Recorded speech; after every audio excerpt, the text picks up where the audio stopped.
Hello guys, magandang hapon po sa inyong lahat ng lahat po na nakapanood itong aking video. At guys, nandito po guys sa isang area po ng San Juan Nepomuceno Cemetery po guys para mag-take over po tayo ng nakakaiba naman na ating makikita o sitwasyon kung ano po ang ating makikita sa ngayon pong kasalukuyan guys. Dahil dati po kasi guys, ganyan po ang ganyan sitwasyon. Napakalalim nyo guys.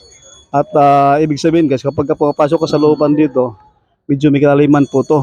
Abot po siya hanggang lagpas tuhod po hanggang biho ang tubig guys. Ngayon, ginagawa po ng mga nanungkulan po ito sa isang sementeryo guys.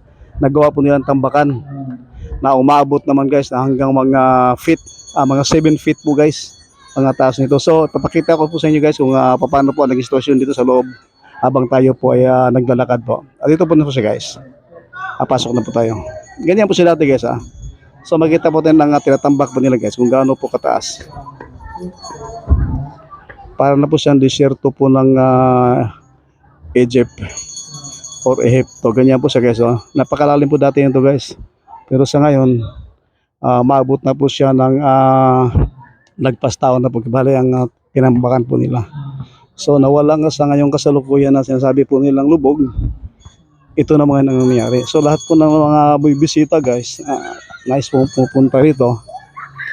Ang kanila pong mga service o sakyan hanggang sa doon na po sa labasan na po talaga pinapasok nila. Dala nga po ng kahirapan na po talaga ang pagpasok po nila dito. So itong mga nauna guys, ibig sabihin niya kaya ng umaga pa yan, papasok. Nakapasok po dito. So ganyan po siya guys .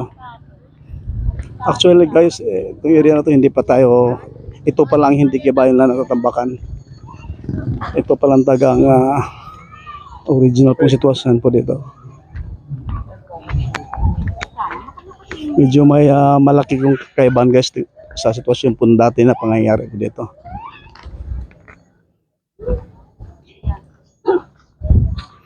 So kibali ganyan po sila dati guys, tumulubog. At kung meron ka mga 4 wheels na sasakyan guys, hindi talaga siya po pwede na makapasok dito dala nga po ng may kalakihan po ng tubig. Pero as of now guys, dahil tinatambakan na po na guys, so tignan nyo po guys . Ganyan na po sa ngayon guys. Kung meron na po kayo nakikita ang mga iba't ibang masakyan guys, kayo nang umaga po pumapasok doon po kibali sa dumadaan sa kabila po. Doon po sa may tinatawag po nilang St. Dominic. Sa lahat po na nakakaalam kung saan po yung St. Dominic, alam na po nila kung saan po banda yun. So ganyan na po sa kibali pangyari dito guys . Sa oras po ng alas 3 ng hapon po sa ngayong kasalukuyang October 1.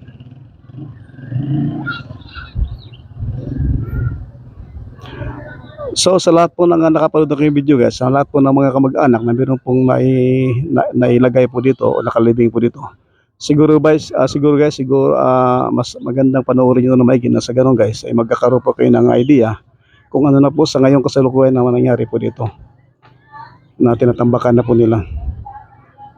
So ito yung area to guys, ito palang kibali ang hindi na natambakan. So original po natin makikita yan. At pag pumunta naman tayo ng bandang kaliwa, ito na po siya guys, pati yung daan tinambakan na rin po halos.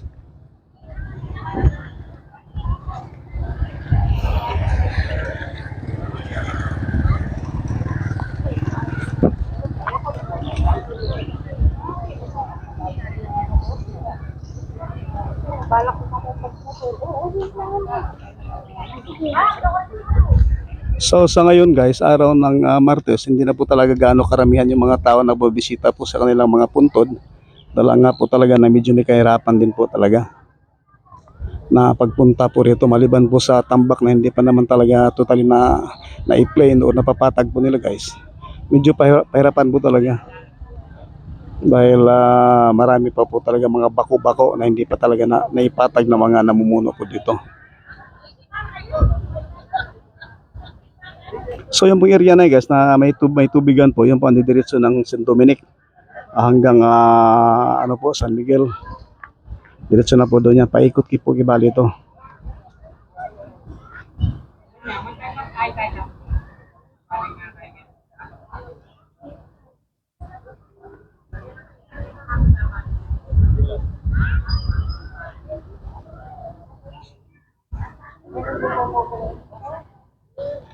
At dyan naman tayo nakagaling kanina kung saan po tayo pumapasok bago po tayo makarating ito sa ating pong kinaroroonan. Ulitin ko lang po. Ayaw ko dalang nagin yun.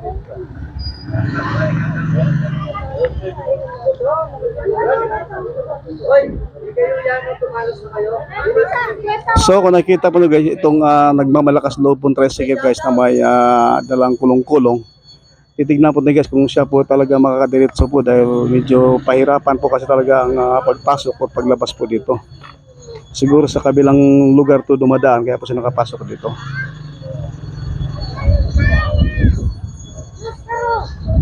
So mabuti na lang at kahit paano nakapasok siya guys. At ngayon papasok siya ulit dito guys sa pinupuntahan po natin. Titignan po nyo guys kung ano po mangyayari. Wala kaya mirata rin yan?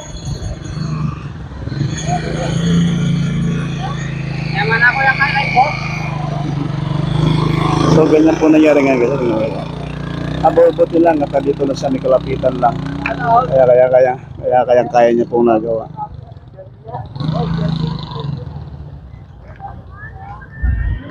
Hindi na tapos.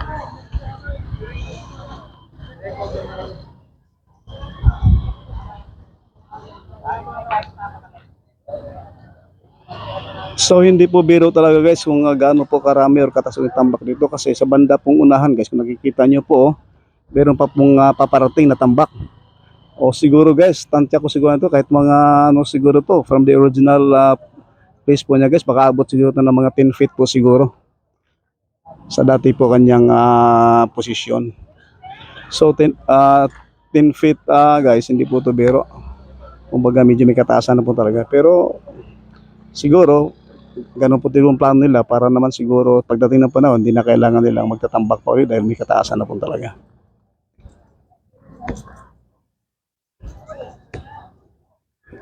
So nakakabar ko na po lahat ng sitwasyon po ito guys sa isang sementeryo po ng San Juan Nepomuceno po guys, San Nicolas.